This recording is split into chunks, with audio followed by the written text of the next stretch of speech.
で今ねこちらに3本盆栽を置いてるんですけども、これがですねまずこれ乾きにくい盆栽ですを今わざわざ選んで持ってきました。でこれが普通の乾きやすさの盆栽で、これちょっと乾きやすい盆栽、これを切ったんですね。で切ったことによって上に行ってた栄養分が賄える根が下にあるのに上がなくなったから水の行き場がなくて乾きにくいと。盆栽からしたらもったいない松盆栽生産日本一の高松の盆栽園北谷4004代目北谷隆一です。今回はですね水やりのお話なんですけども、最近の夏がね、日本に限ってなのか、世界中がどうなのかは分からないですけど、僕の住んでる地域とってみますと去年ですね、特に去年の夏35度以上がもうむちゃくちゃ回数多かったですね。もう毎日35度以上みたいな、ひどい日にはねもう37、38度とかね、もうそういう天気が多かったですね。でそれぐらいになったらちょっと木の状態が例年と変わって、水やりの仕方も変わったなというお話をしていこうかなと思います。で本題に入る前に少しお時間ください。今もね無料のメールマガジンやっております。今日お話しする内容とかも届いたりそのうち届いたりすると思うんですけども、概要欄から見つけていただいてメールマガジン講座を、でそこでメールアドレス登録していただきますと定期的に過去のね昔からのいろんなのが徐々にこうどんどん届いていきますんで、季節はちょっと関係ないとかねそういうのはありますけど、もしねよかったらそっちでもお勉強してみてください。では本題に入ります。夏場の夏場の水やりのお話なんですけど今日は。でその中でも、35度をずっと超えっぱなしになってきたら木のね盆栽のその乾き具合、用土の中の乾き具合が変わってきましたと。これ去年の話ですけど、多分今年もそういうことが起きれば同じようになると思うんですが、変わってきたというのはその乾きにくくなったと。ものすごく暑いのに真夏って言ったらそのすぐ温度でね日差しと温度で干上がるのかなと思ってましたら、31度とか32度最高気温がですよ33度とか、34度とか、細かいですけどそのあたりだったら例えば1日2回水やってたところが35度超えるとね1日1回でいいなみたいな日がちらほら出てくるんですよね。うちはやっぱり水やりをする前にちょっとこういうね用土をほじくって、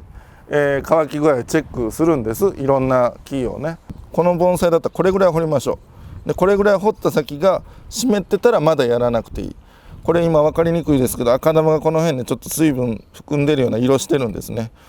表面の赤玉はもうカリカリっとした感じで薄い茶色なんですけど、掘るとやっぱまだね色の濃い湿っとるような色になってますね。これぐらいだとまだ大丈夫です。もうそろそろではあるんですけど、こういう感じで乾き具合チェックしていただけたらなと思います。うちはやっぱり水やりをする前にちょっとこういうね用土をほじくって、乾き具合をチェックするんです。いろんな木をね。でその時にあれってこういつもなら乾いてるタイミングなのに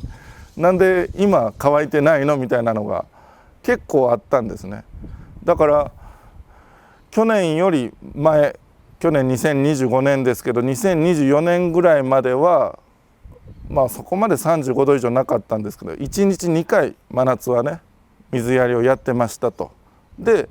2025年に限っては2日間で3回でもう十分水やりができてました。で、2日で3回というのはまず1日目が朝方と夕方手前ぐらい2回やります。でその次の日は昼1回、前の日の夕方の水が残ってるからもう昼頃に1回で済むと。でまたその次は朝と夕方みたいなそういう2日で3回みたいなやり方でずっとやって持ったんですね。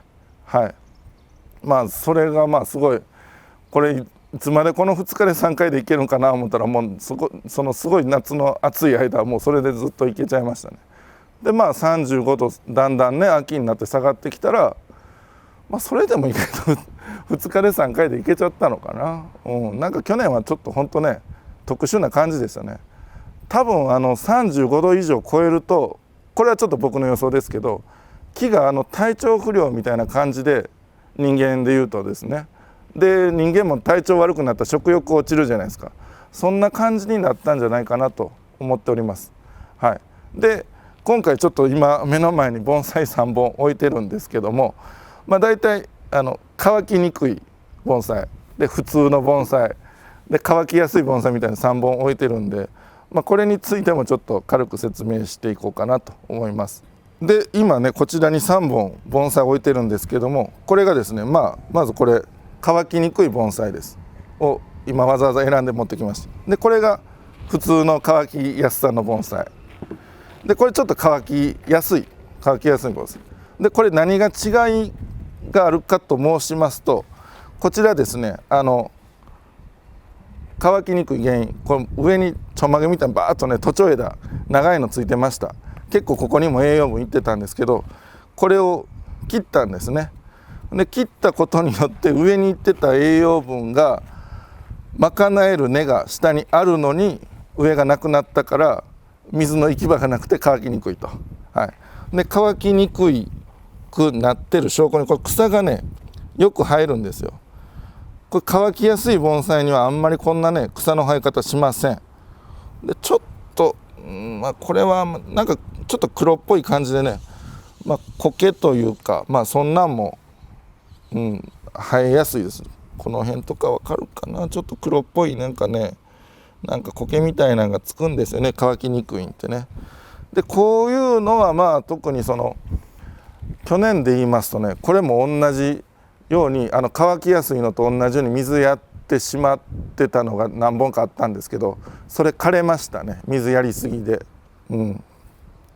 っぱこういう乾きにくいのはちょっと違う場所に離して置いとくとかで、1日1回、次、1日2回の水がいる木があってね、1日2回やる時でも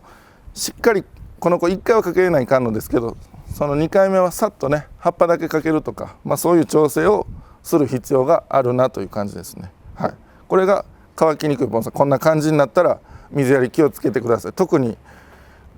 こういう見た目似てるなと思ったら1日1回でいい可能性があります。ただもう1回葉水はあってもいいかなっていうところですけど、なくてもいけるかもしれないです。でこれが普通の、ちょっと小さめの盆栽ではあるんですけど、枝葉に対して下の用土がしっかりあると。この盆栽に対して結構ね用土多めな感じに